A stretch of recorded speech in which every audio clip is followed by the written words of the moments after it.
Este día tengo el agrado de presentar a nuestra directora, la doctora Xóchitl Sandoval, directora del Instituto Nacional de Salud. Ella es ginecóloga y obstetra, también es cirujana laparoscópica, esteroscópica avanzada, es máster en cuidados críticos, máster en metodología de la investigación científica y ha tenido múltiples distinciones. En efecto, vamos a tratar un tema que es muy vigente. Vamos a hablar un poco sobre tromboprofilaxis y anticoagulación en COVID-19. Este es un tema como parte de todos los temas que hemos estado impartiendo en lo que respecta a COVID-19, interesante por demás, porque es una de las estrategias de las cuales podemos echar mano al momento de tomar la decisión de hacer tromboprofilaxis o anticoagular a un paciente. Quiero comenzar recordando cuál es la estructura del endotelio. Todos sabemos que es una monocapa, que el efecto fundamental es producir un flujo laminar de la sangre y que histológicamente se compone de una lámina elástica, una íntima, una media y una adventicia, que es una lámina más interna de su estructura. Todos recordamos que el endotelio vascular es el contenedor de la sangre, una barrera que genera permeabilidad selectiva y es un órgano que sintetiza y secreta sustancias que le producen o le confieren propiedades parácrinas. Es regulador del tono vascular y del sistema inmune inflamatorio, así como también regulador de la actividad homeostática y trombótica. Regula entonces un blanco de acciones hormonales importantes que a la larga van a generar repercusiones inmunológicas, hematológicas, reológicas y sobre todo de montar una respuesta importante. Decíamos que hablando del endotelio vascular, hay una serie de funciones que el endotelio vascular le confiere dentro del organismo, que van desde ser un contenedor de la sangre hasta una barrera con permeabilidad selectiva, un órgano que sintetiza y secreta sustancias, el responsable de regular el tono vascular, la respuesta inmunológica e inflamatoria, regular la actividad homeostática y trombótica, y además es un blanco de acciones hormonales que le confiere entonces características de ser, digamos, al montar una respuesta inmune ante una infección, el punto de partida para montar la respuesta, pero también el blanco de la respuesta. Y esto es importante que lo analicemos desde todo punto de vista.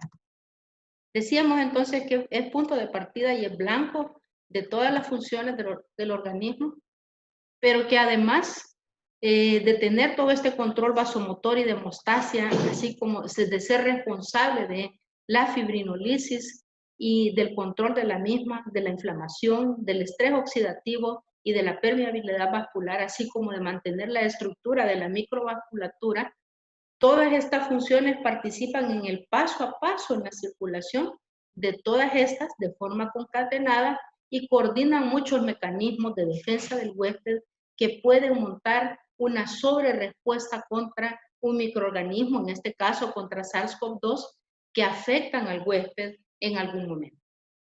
Todo esto es importante que lo analicemos, porque COVID-19 produce repercusiones sistémicas en el organismo y puede causar daño indiscriminado, puede causar repercusiones sistémicas que pueden ir a todos los órganos de la economía y a lo largo de los mismos afectar el pulmón, el cerebro, el riñón de una forma totalmente grave. Entonces, la mayoría de publicaciones actualmente están considerando que al final COVID-19 es una enfermedad endotelial y se explora la hipótesis de que la misma, particularmente en etapas avanzadas y en sus formas complicadas de la enfermedad, es en realidad una enfermedad endotelial, a expensas de la depresión de citoquinas que afectan la economía, los mediadores proinflamatorios proteicos, que se vuelven entonces señales de alarma que van a desplazarse de funciones endoteliales de modo homeostático al modo defensivo con una respuesta inmunológica sumamente alterada. Es en este sentido en donde es bien importante, bien importante que nosotros analicemos aquí algunas cosas que son fundamentales. Decía entonces que migramos de una actividad proinflamatoria, que migramos de una actividad homeostática a un modo defensivo y proinflamatorio, sin lugar a dudas. Entonces, este concepto no solo proporciona una imagen fisiopatológica unificadora de la severa infección de la que estamos tratando, que puede causar, dependiendo del individuo, repercusiones, unas más graves y otras menos graves, diferentes repercusiones que pueden ayudarnos al comprender que es una enfermedad endotelial al final, una estructura o un plan terapéutico para confrontarlo.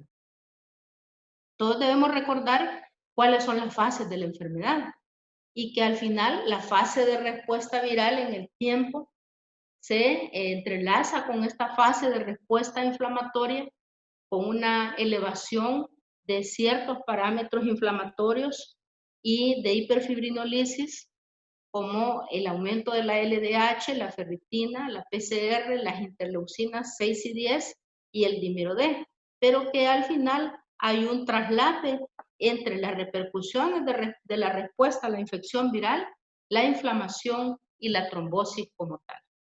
Algunas publicaciones del inicio de esta pandemia, particularmente de Wuhan, en estudios retrospectivos, han estado cada vez más describiendo cuál ha sido la evolución clínica de la enfermedad. Y hemos podido ver que las repercusiones graves de la sepsis pueden presentarse alrededor del 9º a 12º día y que las complicaciones de la misma, como el distrés respiratorio característico de la enfermedad, la injuria renal aguda, la injuria cardíaca, las infecciones secundarias aparecen alrededor del 15º día en adelante y que puede ocurrir la muerte alrededor de los 19 a los 20 días. En esta misma publicación se trata un poco de comprender cuál es la respuesta del endotelio activado por la infección a nivel sistémico. Y podemos ver cómo la actividad procoagulante va a tener serias repercusiones a nivel pulmonar, manifestado por distrés respiratorio del adulto, fuga capilar y trombosis, actividad fibrinolítica que va a conllevar alrededor del tiempo a aumentar la actividad trombótica, actividad proinflamatoria que puede tender a producir incluso algunos tipos de miocarditis, actividad de alteraciones de la función de barrera que va a potenciar todavía más los fenómenos protrombóticos, particularmente en la pequeña vasculatura, y que pueden ocurrir incluso stroke e isquemia a nivel cerebral, actividad vasoconstrictora que va a generar un mayor aumento de los tromboxanos y una disminución muy considerable del óxido nítrico que va a repercutir a potenciar la injuria renal aguda que puede ya tener un paciente por sus enfermedades subyacentes y a incrementar todavía más el daño y la insuficiencia a nivel renal. Así como también esta misma actividad endotelial puede conllevar a tener problemas asociados con trombosis y embolismo como tal. Entonces, el endotelio participa fundamentalmente en trombosis y fibrinolisis en estos pacientes que normalmente se programan a nivel endotelial para combatir la coagulación de la sangre y la acumulación de trombos, pero que se activa por señales inflamatorias e infecciosas para ejercer funciones totalmente opuestas. Esto es lo que debemos ir teniendo presente conforme avanza la enfermedad. Si bien es de mucha importancia, mucha importancia, que nosotros consideremos todo esto, en hemorragia y en otras lesiones, la superficie endotelial puede promover coagulación intraarterial e intravenosa a nivel microvascular, contribuyendo entonces críticamente a la ocurrencia de eventos tromboembólicos. También el equilibrio endotelial vasodilatador y constrictor está alterado en estas pacientes y las células endoteliales que promueven vasodilatación tónica a través de la producción de óxido nítrico como un gas a nivel de célula endotelial también puede elaborar diversos factores hiperpolarizantes que promueven la relajación del músculo y por tanto la dilatación arteriolar. Esto mismo es un mecanismo que está perdido en estos pacientes que tienen una lesión endotelial y puede volverse un fenómeno vasoconstrictor al final como consecuencia de las acciones parácrinas a nivel endotelial. El balance endotelial inflamatorio también tiene un desequilibrio y este mismo contribuye a que el efecto antioxidante y prooxidante esté alterado, a que la función de barrera haga que se pierdan líquidos al tercer espacio y a que en circunstancias fisiológicas el tejido endotelial que regula selectivamente la permeabilidad y fomenta la integridad vascular se vean alterados y se pueda permitir ver lesiones a nivel cardíaco, a nivel renal, a nivel cerebral y principalmente a nivel pulmonar. En este caso, entonces, también tenemos que tratar otro tema importante para hablar de tromboprofilaxis y anticoagulación en COVID. Tenemos que hablar de la relación que tiene todo esto con la tormenta de citoquinas de la que todos hemos venido hablando a lo largo del tiempo. La tormenta de citoquinas entonces es una tormenta perfecta en relación a los trastornos de la coagulación como consecuencia del daño estructural del endotelio. SARS-CoV-2 activa el sistema inmunitario innato y esto resulta en una liberación de gran cantidad de citoquinas proinflamatorias que van desde el factor de necrosis tumoral hasta las interleuquinas 1, 6 y 10 que aumentan todavía más la permeabilidad vascular y provocan mayor flujo de líquidos hacia el tercer espacio.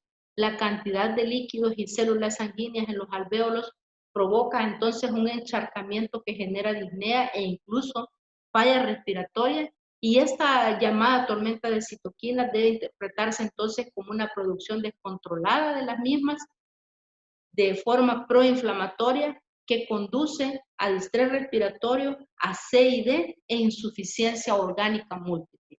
¿Por qué debemos tener en mente esta relación de la tormenta de citoquinas con todos estos trastornos de la coagulación de lo que hemos venido hablando? Porque la comprensión de la evolución de los mismos puede hacernos entender cuál es la terapia o cuál es el paso que sigue desde el punto de vista terapéutico. Si es a nivel de la fase proinflamatoria, entonces, ¿qué potenciales terapias podríamos tener? Antiinterleuquinas, anti-TNFA, el uso de la colchicina y finalmente de los anticoagulantes cuando tenemos marcadores de actividad procoagulante y trombótica, así como de hiperfibrinolisis en estos pacientes, o incluso de pensar en antiagregantes plaquetarios, como ya todos lo conocemos. Existe además evidencia de una invasión directa a las células endoteliales por parte del virus, lo que conduce todavía más a una lesión celular potenciada ya por la hipoxia y los problemas de riego sanguíneo. Estas fuentes de lesión también pueden ser potenciadas por el efecto invasivo que se necesita para guiar al paciente dentro de las conductas terapéuticas. Potencian más este daño los catéteres intravasculares y estos mismos generan mediadores de respuesta inflamatoria aún más, como tal es el ejemplo de la interleuquina 6 en otros reactivos de fase aguda. También se sugiere la contribución de la lesión endotelial mediada por el complemento en estos casos, que viene todavía más a agravar o inducir lisis de las células endoteliales, mientras que se libera P-selectina proinflamatoria y el factor de von Willebrand, un procoagulante, una proteína anticoagulante natural que altera la función normal de la barrera endotelial como tal. A mediados de esta pandemia, alrededor de mayo, ya podíamos ver publicaciones cuando todavía no habíamos alcanzado ni 500.000 de muertes a nivel mundial, que describían que se había publicado trabajos que describían cada vez más alteraciones de la coagulación y complicaciones trombóticas, no solamente venosas, sino también arteriales, principalmente en pacientes ingresados en las unidades de cuidados intensivos.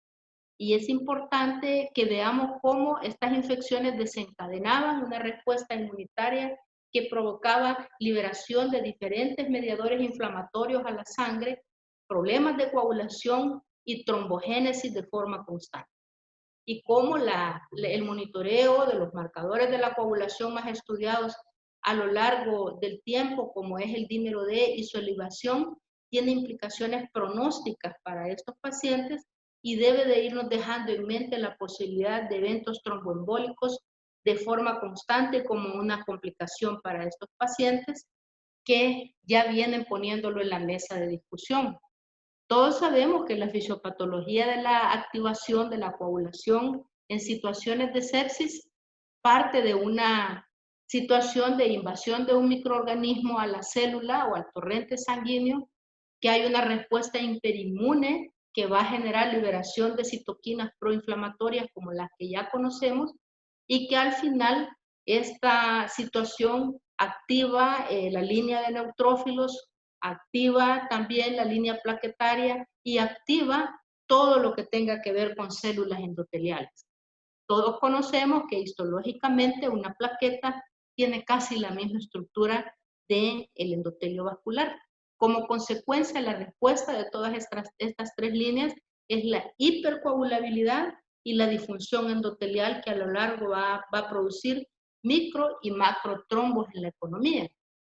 Pero si ya nos vamos más específicamente a conocer cuál es la coagulopatía, la ocurrencia de trombosis y de sangrado en pacientes con COVID, vemos que todo comienza con la invasión del virus a la célula y cómo el acoplamiento al receptor ACE2 es el punto de partida para esta disfunción o hiperactivación plaquetaria, para esta disfunción endotelial y para esta alteración de la respuesta inmune que va a generar mediadores proinflamatorios, todo lo cual va a conducir a estados de hiperinflamación muy avanzados, a disregulación de la coagulación y a la ocurrencia de trombosis y de falla multiorgánica de la cual hemos venido hablando.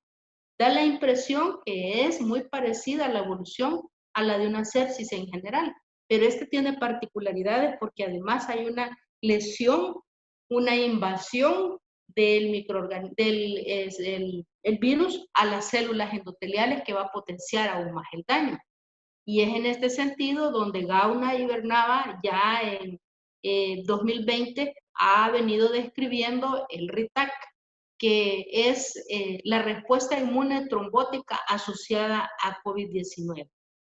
Esta conlleva pues la activación de linfocitos, activación de la citotoxicidad, que podría ser por una predisposición genética, proliferación celular descontrolada desde el punto de vista de linfocitos, liberación en exceso de interferón gamma e hiperactivación de los macrófagos en dos sentidos, hacia una respuesta hiperinmune con citoquinas proinflamatorias y mediadores proinflamatorios en general, que va a traducirse en pruebas de laboratorio como una hiperferritininemia, y activación protrombótica con liberación de factor activador del plasminógeno, mecanismos de activación patológica de la trombina y dímero D elevado. Por tanto, Gauna y Bernava, que llaman a este estado de hipercoagulabilidad respuesta inmune trombótica asociada a SARS-CoV-2, RITAC, proponen criterios diagnósticos en un paciente con infección por SARS-CoV-2 que se basa en la presentación de uno o más de estos criterios. Un dímero D mayor de 1000 nanogramos por ml, ferritina mayor de 500 miligramos por ml, disnea de rápida progresión, hipoxemia refractaria, fenómenos trombóticos y shock. De igual forma, las publicaciones recientes al respecto hablan y describen las características de la coagulopatía asociada a COVID-19 y mencionan una coagulopatía que se caracteriza por elevación de fibrinógeno, como ya hemos dicho, hiperfibrinogenemia, elevación del dímero D, discreta elevación del TP y el tiempo de tromboplastina activado, una leve trombopenia en primeras etapas de la enfermedad que puede después volverse muy grave, niveles de interleuquina 6 que muestran una correlación positiva con el aumento del fibrinógeno muchas veces, y una coagulopatía que pareciera estar relacionada con la gravedad de la inflamación, pero más con la inflamación asociada y no con la actividad viral intrínseca. Esto es bien importante. El dímero D entonces está elevado al ingreso, que se asocia con mayor mortalidad y un aumento progresivo del dímero D hasta durante la hospitalización, que se asocia con un fallo multiorgánico. Los datos sobre manifestaciones hemorrágicas en COVID son muy escasos, pero parecieran no ser comunes a pesar de esta coagulopatía de las que hemos venido hablando. También las manifestaciones principales hematológicas y cardiovasculares van ligadas al alto riesgo de trombosis, y quizás las principales manifestaciones trombóticas se dan a nivel pulmonar, lo que agrava el cuadro de hipoxia de los pacientes, a nivel de trombo venoso profundo, tromboembolismo venoso, accidente cerebrovascular isquémico, isquemia costal aguda e incluso infarto agudo al miocardio. Y esto es importante porque muchas veces la gente dice, bueno, comenzó con un cuadro de disnea y luego progresó y le dio un infarto agudo al miocardio. No es COVID, pero vemos cómo este cuadro procoagulante y de microtrombosis, tanto venosa como intraarterial, puede conducir a cuadros tan complicados como un infarto agudo al miocardio como consecuencia de esta enfermedad viral. Y hay otras manifestaciones que puedan presentarse al parecer en menor proporción, pero que cuentan con importancia desde el punto de vista clínico, como la descripción de accidentes vasculares cerebrales isquémicos, isquemia costal aguda o infarto, como decía. Entonces, ¿cómo debemos interpretar o cuál es el significado de las alteraciones hematológicas frecuentes en pacientes COVID? Si el dímero D está elevado y es frecuentemente elevado y persistentemente elevado, este incremento puede ser debido posiblemente a una trombosis microvascular. Y esto puede darnos parámetros de pronóstico en los pacientes. Si el fibrinógeno plasmático está elevado o persistentemente elevado, esto puede disminuir incluso en fases tardías, pero puede conducirnos a correlacionarlo con mortalidad si lo asociamos con el tiempo de protrombina, y en el caso del tiempo parcial de tromboplastina no se ha hallado correlación con el pronóstico, así como hay una dudosa correlación entre el recuento plaquetario progresivamente disminuido y la condición de mortalidad. Pero sí es importante que analicemos que además de el descenso moderado de la antitrombina y la elevación frecuente de la ferritina, un recuento de linfocitos, una linfopenia que puede ser frecuente y persistente. Si la linfopenia está asociada a un aumento de la deshidrogenasa láctica, esto sí puede ser correlacionado con la gravedad de la evolución de la enfermedad. Algunos autores sugieren incluso que la infección por SARS-CoV-2 facilita la inducción de una endotelitis en el lecho vascular pulmonar. Esto como consecuencia de la replicación rápida que causa apoptosis masiva de células endoteliales y por tanto destrucción estructural y anatómica que desencadena una pérdida de la función anticoagulante de la luz vascular y alteraciones reológicas como consecuencia de esta alteración estructural, y una infección grave por COVID que se asocia a anomalías de la coagulación que recuerdan a una CID clásica pero que no lo son, y tiene características propias que probablemente la hacen relevante dada la alta incidencia de complicaciones trombóticas. Lo que sí es importante es que valores de dímero D que están elevados en pacientes con COVID se correlacionan positivamente con la gravedad y con el pronóstico de la enfermedad, y que en una de las primeras series publicadas que incluyó a 1099 pacientes de 552 hospitales en China, se encontró que hasta el 46% de las pacientes presentaban cifras de dímero D por encima del punto de corte, particularmente en aquellos pacientes con enfermedad grave. Pero también se ha identificado pacientes con dímero D como un marcador relacionado con el pronóstico de gravedad de estos pacientes, y se ha podido ver que pacientes con dímero D 3.5 veces superior a pacientes que fallecieron comparados con los que sobrevivieron. Y es importante que analicemos esto porque siempre se va a monitorear este como un parámetro importante de gravedad en correlación con algunos tiempos de coagulación, tal como pueden ver en esta proyección. Los metaanálisis cada vez más están reflejando que estos resultados de correlación pueden tener puntos de corte establecidos de forma tal vez no arbitraria, pero sí no consensuada, pero identifican cada vez más que una elevación de esta puede conducir a formas graves de la enfermedad.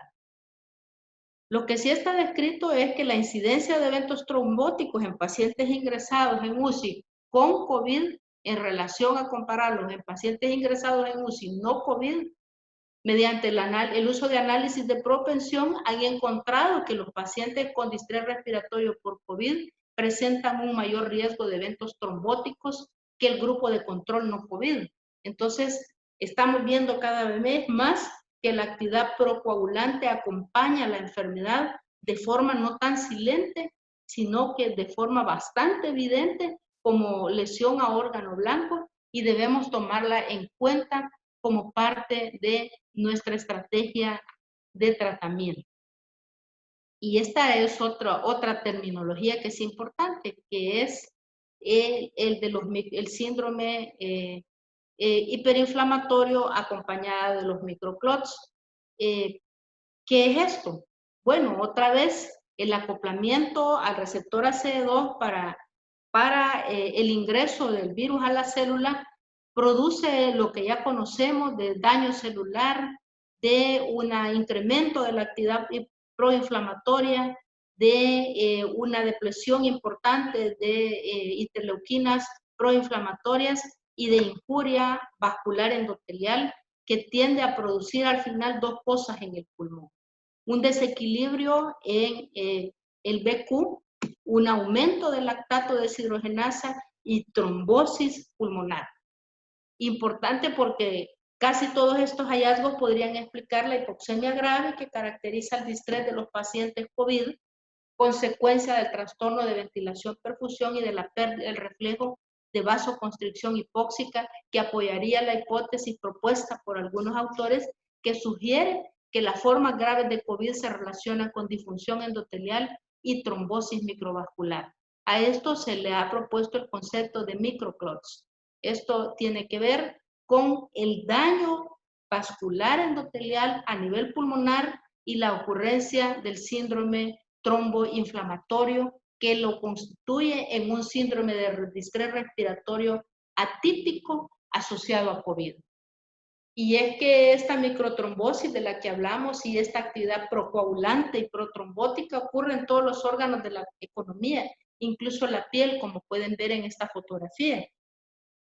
Este estado protrombótico secundario a la respuesta hiperinflamatoria del organismo y a la hipoxia puede predisponer a una incidencia aumentada de eventos trombóticos venosos, pero dijimos también que arteriales, sobre todo en pacientes con afectación grave. Y vemos cómo de todo este bagaje de alteraciones en la respuesta inflamatoria, de disfunción endotelial, de tormenta de citoquinas, de factores predisponentes del paciente para enfermedad tromboembólica, así como de la misma hipoxia, consecuencia de un aumento en la viscosidad de la sangre y de este insulto endotelial del que hemos venido hablando, es que ocurre el tromboembolismo pulmonar y los microtrombos en toda la economía.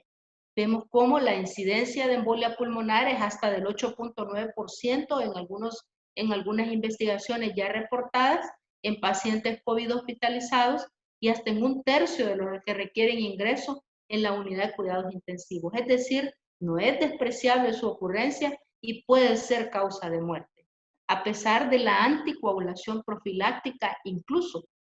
Esto podría explicarse por las consecuencias patológicas directas de la enfermedad y por las indirectas, pero también por los factores de riesgo para embolia pulmonar que un paciente pueda tener o para enfermedad tromboembólica en general que un paciente pueda tener previo a su infección y a la activación de todas las vías para que se dé una enfermedad procoagulante, que van desde alteraciones del complemento, liberación de citoquinas y de esta disfunción endotelial, así como interacciones entre las diferentes células sanguíneas. Entonces el riesgo trombótico y el COVID está completamente descrito y su diagnóstico y tratamiento en pacientes con neumonía por SARS-CoV-2 debería seguir las recomendaciones propuestas por las sociedades científicas para cualquier paciente con sospecha o con confirmación de enfermedad tromboembólica, de igual forma que en los pacientes críticos por otros procesos. Y no olvidarnos que la tromboprofilaxis en estas pacientes está indicada para evitar un evento tromboembólico más grave. La gran pregunta, después de haber hecho un análisis fisiopatológico de la enfermedad, es ¿cuál es la eficacia de la tromboprofilaxis y la anticoagulación en los pacientes diagnosticados con COVID-19?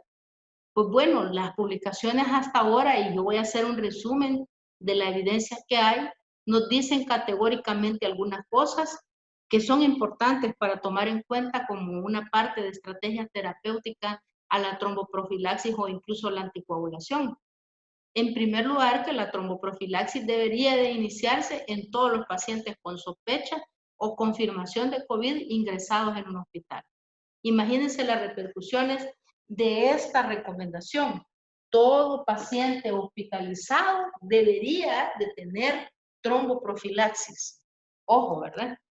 El uso de una dosis terapéutica intermedia de una heparina de bajo peso molecular o de heparina fraccionada se puede considerar de forma individual en pacientes con múltiples factores de riesgo para tromboembolismo venoso, incluyendo pacientes en estado crítico. Las decisiones sobre extender la profilaxis con heparinas de bajo peso molecular después del alta deberíamos tomarlas después de valorar el menor riesgo de tromboembolismo con un riesgo aumentado de eventos hemorrágicos, y la recomendación es continuarla durante 7 o incluso hasta 14 días o hasta que desaparezcan los factores de riesgo que puedan conducir al paciente a una enfermedad tromboembólica.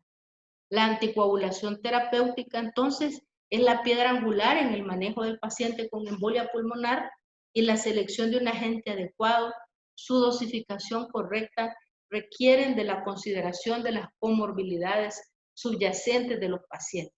Es decir, en un tiempo de pandemia como en el que estamos, no todo debería de ser COVID.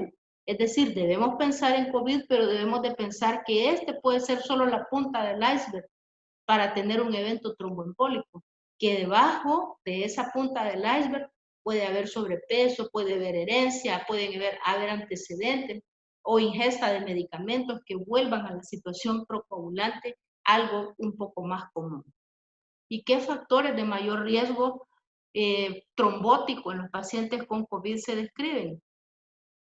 Las formas de COVID grave con alteraciones en la proteína C reactiva, mayor de 150 miligramos por litro, un dímero D de 1500, una ferritina mayor de 1000, linfopenia, un dímero D mayor de 3000, antecedentes personales o familiares de enfermedad trombótica venosa, antecedentes personales de enfermedad trombótica arterial, trombofilia conocida, cirugía reciente, ojo, gestación.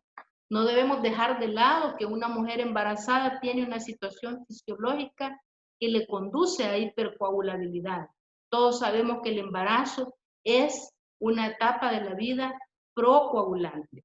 Y por supuesto la terapia hormonal sustitutiva e incluso ciertas técnicas de anticoncepción. ¿Qué dosis profilácticas de heparina? Bueno, van a depender del aclaramiento de creatinina de la paciente y del tipo de heparina de bajo peso molecular que nosotros querramos utilizar. Aquí hay la opción de utilizar enoxaparina, bemiparina o la que ustedes consideren conveniente. En caso de alergia a heparina o de trombocitopenia inducida por heparina, podríamos emplear fundaparinox a dosis de 2.5 miligramos en 24 horas subcutánea si el aclaramiento de creatinina es de más de 50 ml por minuto, 1.5 a 24 en 24 horas, y si el aclaramiento de creatinina es de 20 ml por minuto está contraindicado si el aclaramiento es menor de 20. De igual forma, la tromboprofilaxis en pacientes con factores de riesgo da la alternativa de utilizar heparinas de bajo peso molecular. Todos sabemos que este tiene la ventaja que puede utilizarse sin necesidad de controles de laboratorio tan estrictos como la otra, y que esta puede estar indicada incluso en pacientes al momento del alta para extender la terapia como necesariamente puede ser. De igual forma, en pacientes con tromboprofilaxis, en pacientes con factores de riesgo, está la alternativa del Fundaparinox para aquellos pacientes que tienen alergia a las heparinas. Y quiero detenerme en un algoritmo que tiene que ver con el ingreso, la posibilidad de la estrategia de tromboprofilaxis o anticoagulación para pacientes sin tratamiento anticoagulante, en el cual una alta sospecha de enfermedad tromboembólica debería hacernos pensar que la indicación es hacer anticoagulación o con heparinas de bajo peso molecular o con lo que tengamos, aunque la recomendación moderna sea heparina de bajo peso molecular. Y preguntarnos si el paciente cumple criterios de gravedad. Si no los cumple, bueno, preguntémonos si tiene alto riesgo de enfermedad tromboembólica.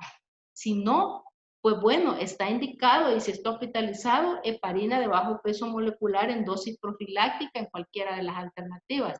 Si sí, heparina en dosis extendida, intermedia, dependiendo de su función renal.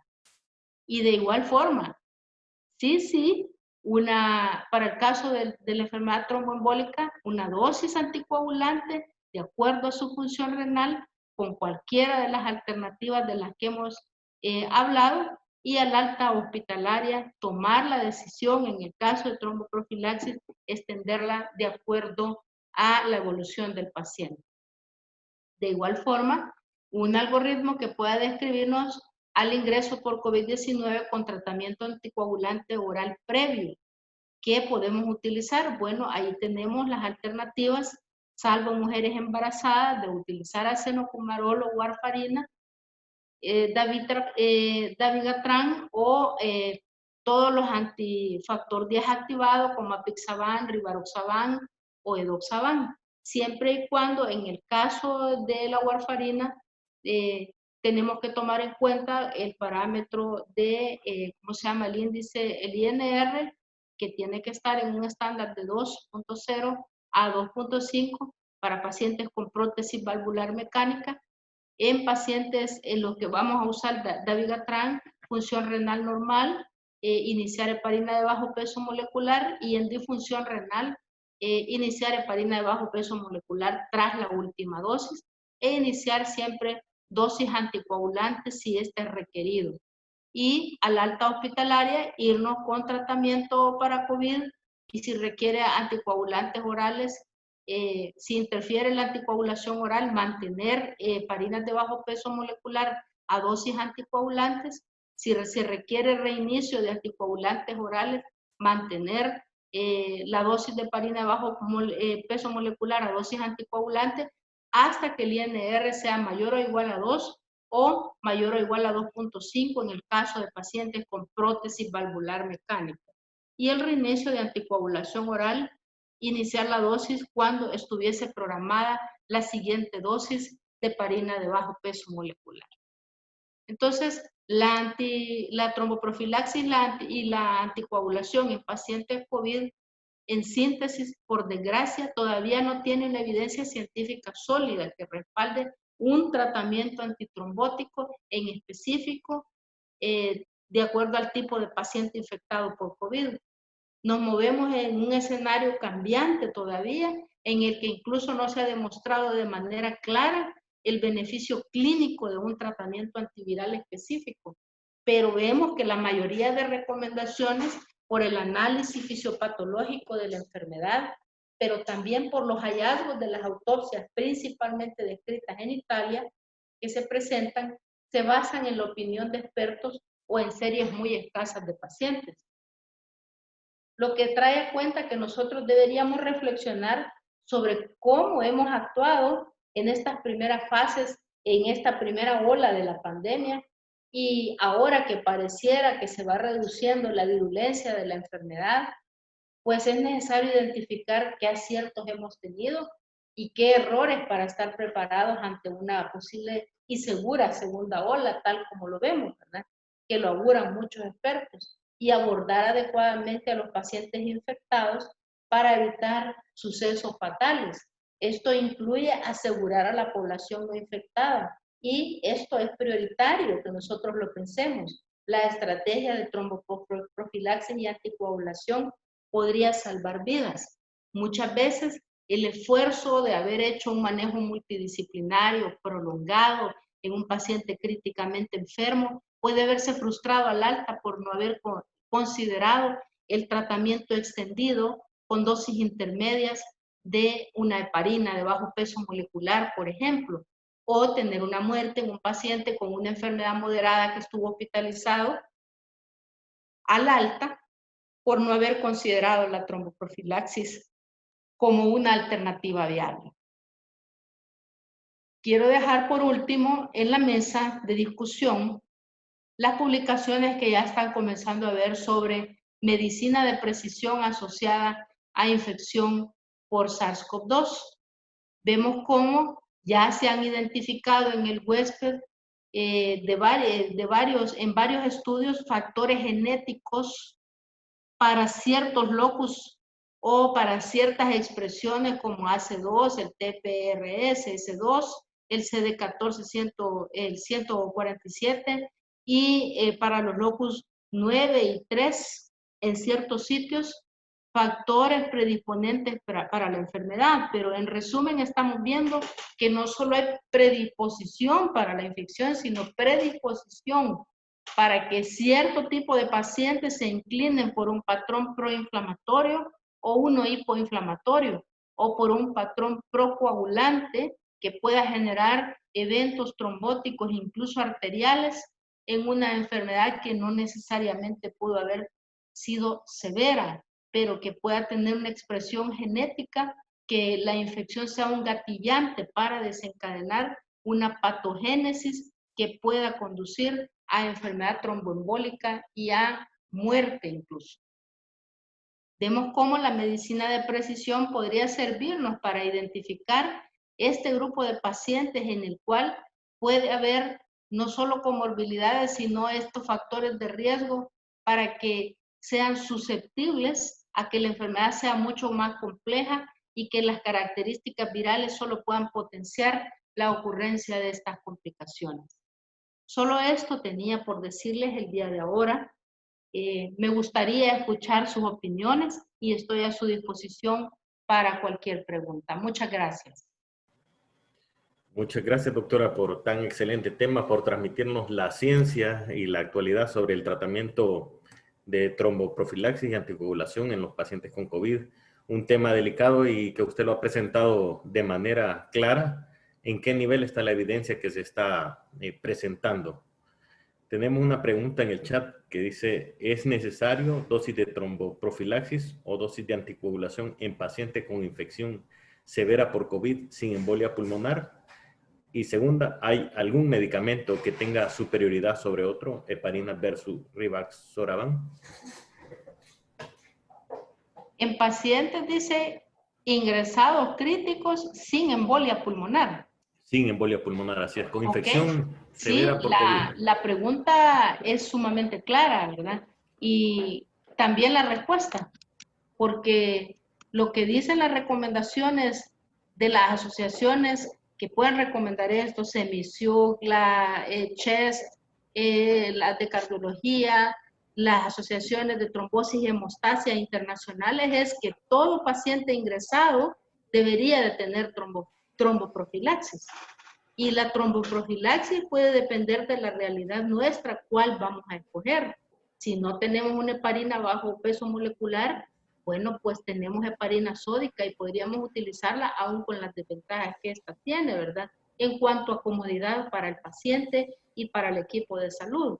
Pero algo como esto es mejor que no hacer la tromboprofilaxis que está indicada por lo que dice la fisiopatología de la enfermedad.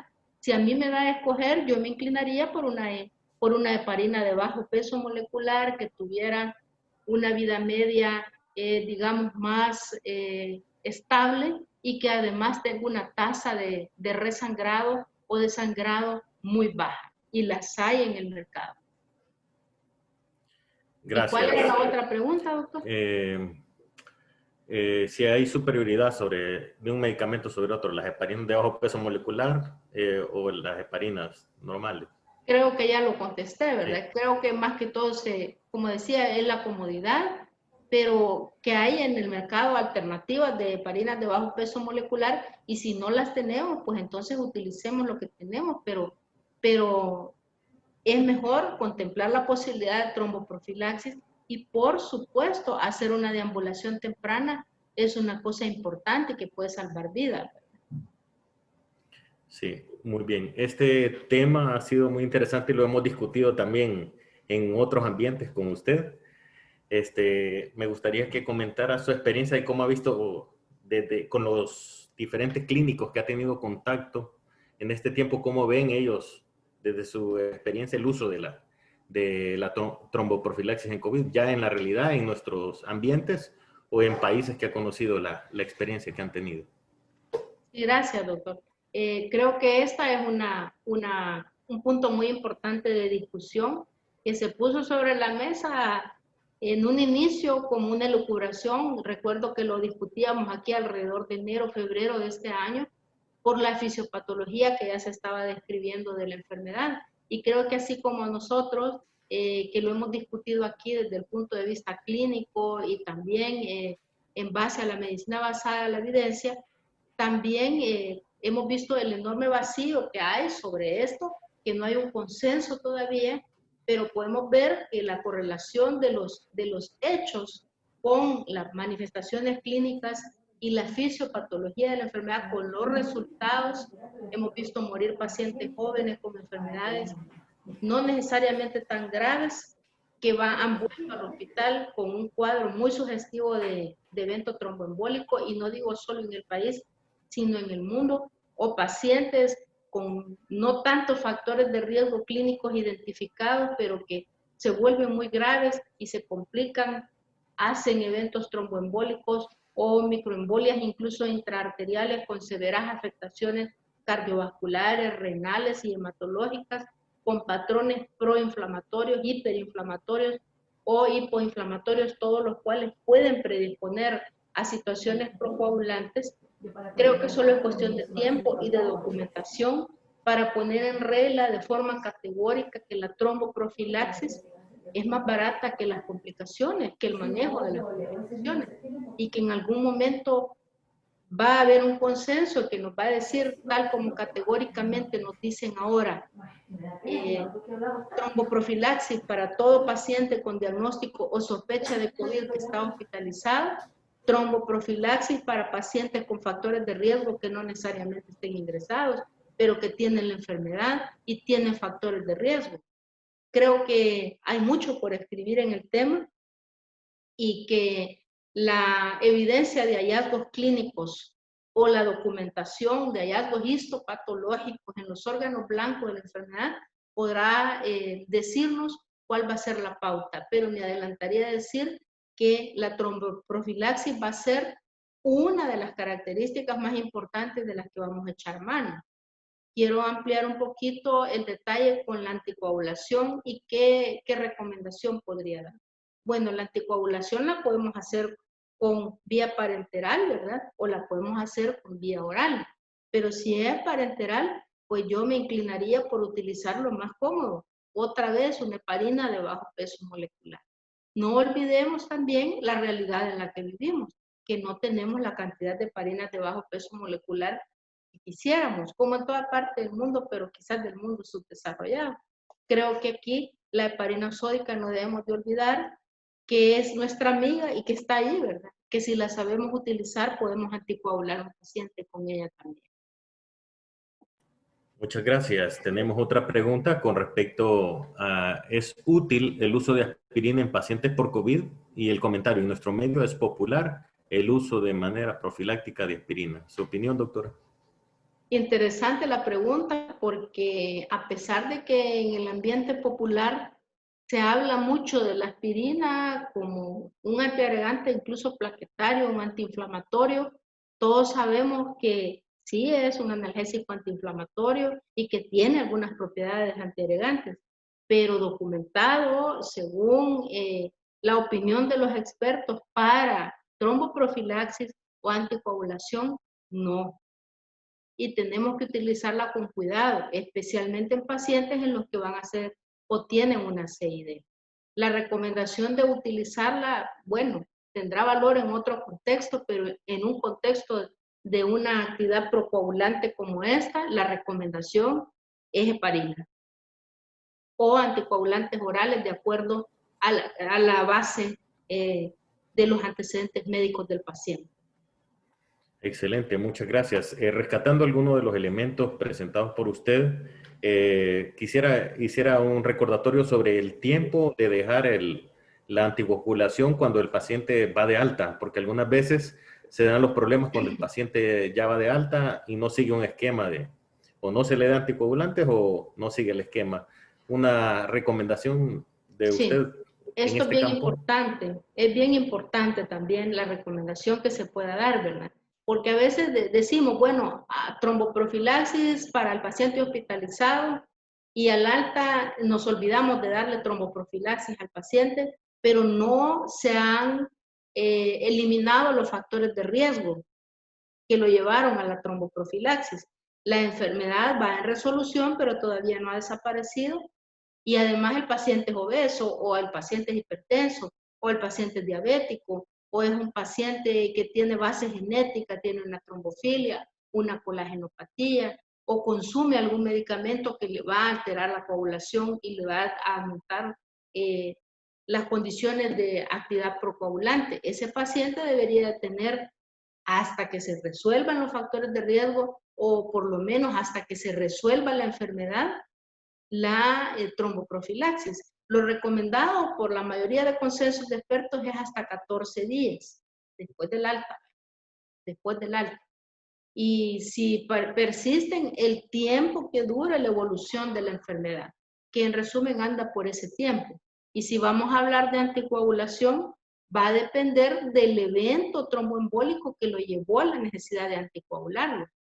Si es una trombosis venosa profunda, va a depender de la ubicación, de la extensión, pero bueno, casi todos sabemos que la anticoagulación puede oscilar entre los 3 a los 6 meses, la mayoría de ellos, y si es que es un paciente que tiene una válvula protésica, todos sabemos que estos pacientes deben de estar anticoagulados prácticamente de por vida, ¿verdad? Porque las válvulas protésicas son factores predisponentes muy importantes para eventos tromboembólicos. Muy bien, quiero compartir un comentario que tenemos acá. Dice, doctora, usted aclara muchas cosas en este tema. Esperemos que la evaluación de la experiencia en nuestro país contribuya a potenciar los tratamientos adecuados, sobre todo los pacientes con factores de riesgo. Excelente comentario. Me parece que debemos pensar muy bien lo que está subyacente a la enfermedad que nos es evidente, ¿verdad? Es un paciente con una enfermedad, una infección viral, es un paciente que va a depletar factores y mediadores proinflamatorios y va a tener alteraciones de la coagulación, alteraciones reológicas. Todos los mecanismos que se han disparado indican que la actividad procoagulante va a permanecer allí subyacente un montón de tiempo. Y puede ser que muchos de los pacientes que hemos perdido tengan que ver con el no haber contemplado esta alternativa terapéutica, además de las otras. Doctora, hay una pregunta por aquí. Si existe un tiempo de duración para una tromboprofilaxis en el COVID. Sí, lo que dicen las recomendaciones de la mayoría de consensos, ¿verdad? Es de 7 a 14 días posterior al alta, ¿verdad? Porque recordemos que el paciente no va a llegar a su casa a deambular, se va a ir a acostar, ¿verdad? Y la enfermedad todavía no ha desaparecido, entonces 7 a 14 días. Particularmente para los pacientes que no tienen tantos factores de riesgo, ¿verdad? Pero si es un paciente con factores de riesgo importantes, esos 14 días debemos de pensarlo después del alta. Muy bien, muchas gracias. Tenemos comentario aquí. Gracias por compartir el conocimiento. Este es un tema de mucha actualidad y esta terapéutica puede hacer una gran diferencia en la evolución de estos pacientes. Sin duda alguna. Sí.